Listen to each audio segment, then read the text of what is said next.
If this story moved you, we'd love to hear your thoughts. Where in the world are you watching from? Drop your city or country in the comments below. We read every single one. Stories like this remind us that love, betrayal, and strength have no borders. And if you haven't already, hit that subscribe button and turn on the notification bell so you don't miss tomorrow's episode. We have another powerful story coming your way, one that may just stay with you long after the video ends. Until then, thank you for being part of this journey. My name is Linda Hartman, and I'm a 70-year-old retired librarian living in a quiet suburb just outside Portland, Oregon. Every month, I receive about $6,200 from my pension and Social Security. It's not much by today's standards, but enough to live comfortably on. At least, it used to be. Ever since my grandson Mason was born, I've been doing everything I can to give him the life he deserves. I raised my son Brandon alone after my husband died in a car accident when Brandon was just 6. Life was never easy, but I taught Brandon the values of hard work, sacrifice, and integrity. Values I thought he carried with him into adulthood. Brandon is married now. His wife's name is Vanessa. She used to be a paralegal, but quit her job right after Mason was born. She said she wanted to focus on raising their child full-time, and I respected that. I understood the challenges young families faced: daycare costs, extracurricular activities, after-school tutoring, so I offered to help. Every month, I handed Brandon $4,000 in cash, no questions asked. I told him it was for Mason's tuition at the private academy they picked out. I believed I was investing in my grandson's future. At first, Vanessa acted like she didn't want the money. "Oh, Linda," she'd say with that sugar-sweet smile, "you don't have to do that." But after a while, it became routine. Like clockwork, on the first of each month, I'd pass her the envelope, and she'd take it with a little thank you and a casual hug. I didn't expect grand gestures, just honesty and respect. But over time, something about Vanessa's demeanor began to change. She was always pleasant, always polite, but never real. It was the kind of politeness that felt like a mask. She never asked how I was doing, never cared if I skipped meals or spent the night coughing from a cold. She'd smile across the dinner table, serve me a plate of food, even boast about me to neighbors, yet none of it ever reached past the surface, and still, I kept giving. I told myself it didn't matter how I was treated. What mattered was Mason, his education, his happiness. He was the one bright spot in my life. I picked him up from school every day. I helped him with homework, packed his lunches, and listened to his stories about art class and science experiments. That little boy had my whole heart. So I ignored the nagging thoughts. I dismissed the quiet feeling in my gut that something wasn't quite right. I even looked the other way when I saw new handbags in Vanessa's closet, or fresh deliveries of luxury skincare piling up by the front door. I didn't want to believe that the money I gave in love was being spent in selfishness. But all it took was one random encounter, one overheard conversation, to open my eyes to the truth, and once I saw it, I could never unsee it. It happened on a Saturday. I had driven to the mall to pick up a new pair of sneakers for Mason. He'd been complaining. His old ones were too tight. The place was buzzing, packed with weekend shoppers, children tugging at parents, and music echoing from the food court. I was in the children's shoe aisle when I heard a familiar voice. Loud, confident, unmistakably sharp. "Oh, my daughter. Hit the jackpot," the woman boasted. Her mother-in-law, total pushover. Old lady hands over $4,000 every month. Says it's for the kids' school. Can you believe it? I turned slowly, my heart already tightening. There she was, Vanessa's mother, Camille. Dressed in leopard print and dripping in gold jewelry, she was seated with a group of women laughing without a care in the world. I froze in place, barely able to breathe. "She thinks it's for tuition," Camille continued. "But last month, Brandon bought me a new LV bag with it. This month, Vanessa's getting a mink vest. And the old bat still thinks she's helping." The laughter that followed was like a knife twisting in my chest. I don't remember how I left that store. I walked out, gripping the tiny sneakers like they were my lifeline. The sun was shining, but I felt ice cold. My knees were weak. My thoughts raced. For years, I had scrimped and sacrificed, thinking I was funding Mason's future. But to them, I was just a joke. A bank account with grey hair. Back home, I sat alone at the kitchen table, unable to move, unable to cry. Rage, shame, grief. They all tangled inside me like barbed wire. Still, I tried to tell myself, maybe Camille was exaggerating. Maybe it was a misunderstanding. Maybe I was being paranoid. But deep down, I knew. And that knowing became certainty the very next week. I told Vanessa I had a doctor's appointment and wouldn't be able to pick up Mason from school. She smiled and said, "No problem, I'll get him." But I didn't go to any doctor. Instead, I left early and parked across the street from Mason's school, hidden behind a row of cars. His class was dismissed at 3:01 sharp. I watched the other children rush into the arms of their parents. Slowly, the crowd thinned. And then I saw him, Mason, standing alone near the school gate, backpack on, eyes searching. 5 minutes passed, then 10. At 15 minutes, the security guard walked up and spoke to him. Mason shook his head, then started walking down the street. Alone. No parent. No escort. Just a 6-year-old boy trying to cross traffic. My heart stopped. I jumped out of the car and ran after him. "Mason!" I called. He turned. "Grandma," he said softly, confused. Tears welled in my eyes. "Where's your mum?" "She said she had to get pretty," he replied innocently. "She said you gave her money so she could look nice and make money later." And just like that, every doubt I had shattered. It was all true, and worse than I ever imagined. That night, I couldn't sleep. I laid in bed, staring at the ceiling, while Mason snored softly in the next room, his little arms wrapped around the stuffed dinosaur I gave him for his birthday. His words from earlier that day replayed in my mind like a broken record.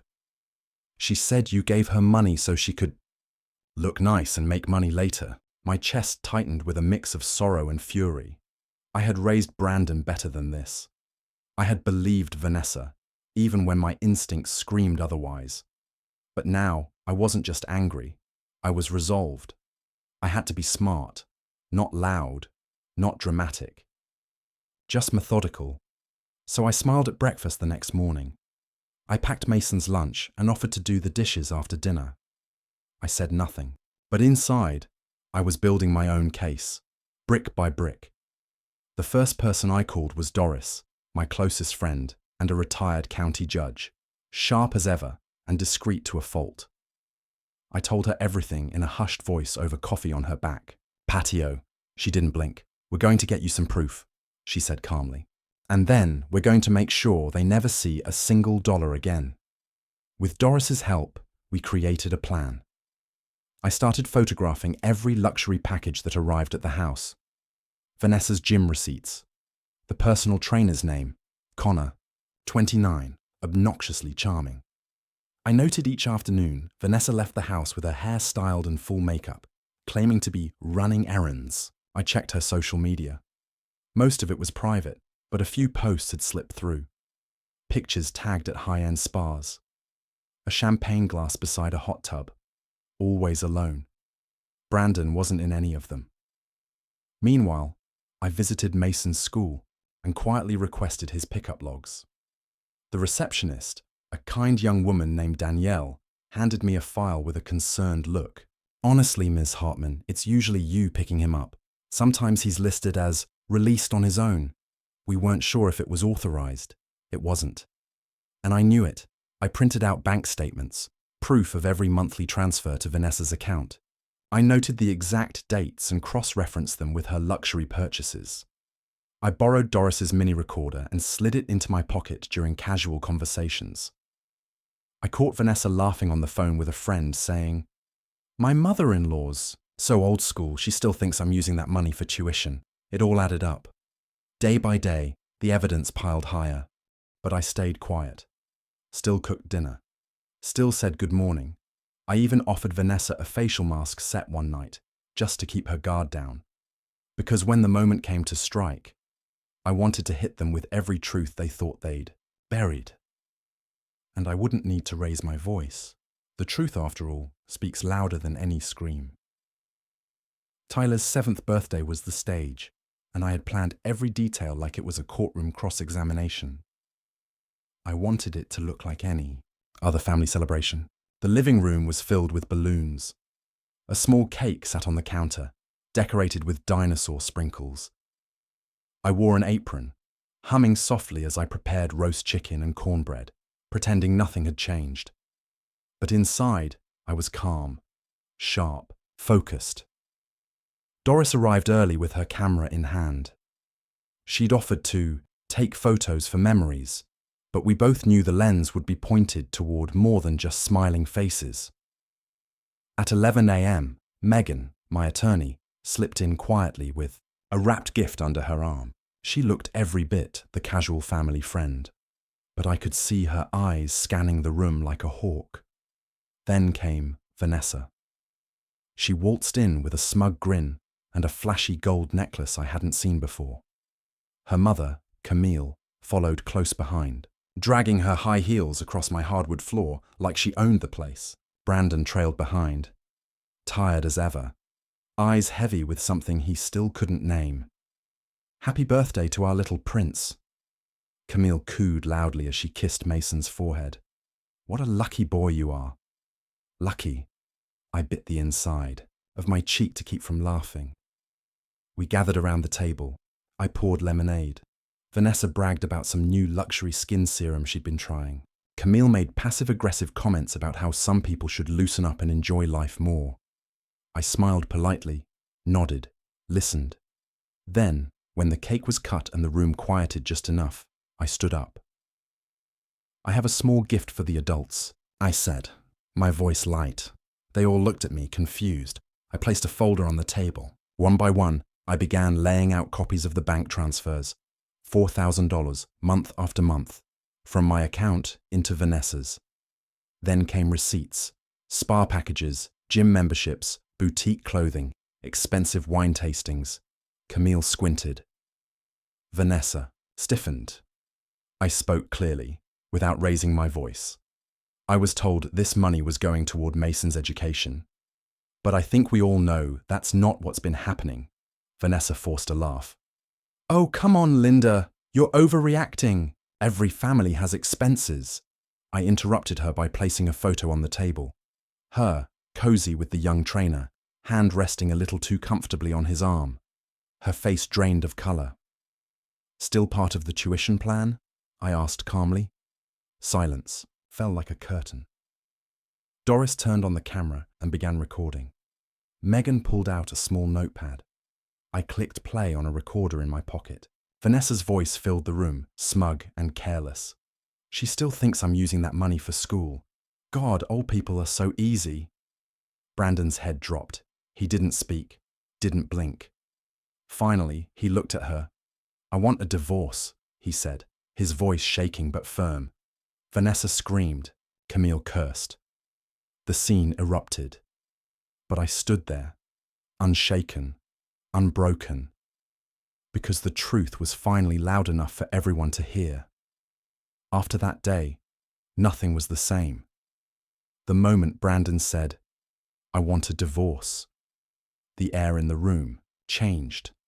Vanessa's face crumbled from defiance to disbelief, then rage. She lunged toward him, shrieking accusations, clawing at any remaining thread of control. Camille exploded too, yelling about betrayal, threatening to take Mason away if I didn't fix this. But I didn't flinch. I didn't shout back. I simply stood still, calm, composed, and finally done. The next morning, I met with Megan at her law office. Together, we filed for full ownership of the house, citing my financial records, decades of ownership, and Amanda's emotional and financial abuse. Brandon, now fully awake, filed for full custody of Mason, attaching all the evidence we had gathered: neglect, abandonment, misuse of funds, and yes, infidelity. Vanessa fought back. Of course she did. She screamed at me in the hallway, threw my laundry basket down the stairs, claimed I was ruining her life. She even told neighbors I was mentally unstable, tried to paint herself as the misunderstood victim. But the community had already begun to turn. Word spread fast, especially when Camille's tirades spilled out in public for all to witness. The day Vanessa received the court notice to vacate the house, she tore it to pieces right in front of me, eyes blazing. "You think you've won?" she hissed. "Jason will never forgive you. Mason will hate you for tearing this family apart." I didn't respond. I just handed her a box to pack her things. And when the moving truck pulled up 15 days later, I watched from the porch as she slammed drawers, cursed the sky, and stormed out of the only home she ever took for granted. Camille followed close, behind, clutching her overpriced purse and screaming something about lawsuits and karma. I simply closed the front door behind them, quietly, without a word. In the weeks that followed, peace returned like sunlight after a storm. Brandon moved into the guest room with Mason while the divorce finalized. He spent evenings helping with homework, cooking simple meals, and slowly rebuilding what had been broken for far too long. One night, while I washed dishes and Mason colored at the kitchen table, Brandon leaned against the counter and said, "I should have seen it sooner. I'm sorry it took me so long." I looked at him, not as a son who had failed, but as a man who had finally stood up. "I'm just glad you saw it in time," I replied, handing him a towel. The final court hearing came 3 months later. Brandon was granted primary custody of Mason. I was awarded full ownership of the house. Vanessa walked out with nothing. And I walked away with something far more valuable: freedom, dignity, and the quiet strength of knowing I stood my ground when it mattered most. Because in the end, dignity in old age isn't given by family. It's reclaimed, step by painful step, by those who refuse to be silenced. If this story stirred something in your heart, we'd love to hear from you. Have you ever witnessed a situation where someone gave their all, only to be used or betrayed? Or maybe you've experienced a moment when staying silent became the most powerful decision you ever made. Tell us in the comments, what part of this story resonated with you the most? And more importantly, where are you watching from? Whether you're in a big city or a quiet town, your voice matters. We read every comment, and it means the world to us to know how far these stories travel. This story wasn't just about betrayal. It was about reclaiming self-worth, standing up for what's right, and choosing dignity over silence. If you've ever had to fight for your place in your own home, you are not alone. Don't forget to subscribe and hit the notification bell so you don't miss tomorrow's story. Each one is crafted to reflect real emotions, real strength, and real people, just like you. Your thoughts, your stories, your presence. They make this community what it is. Thank you for being here.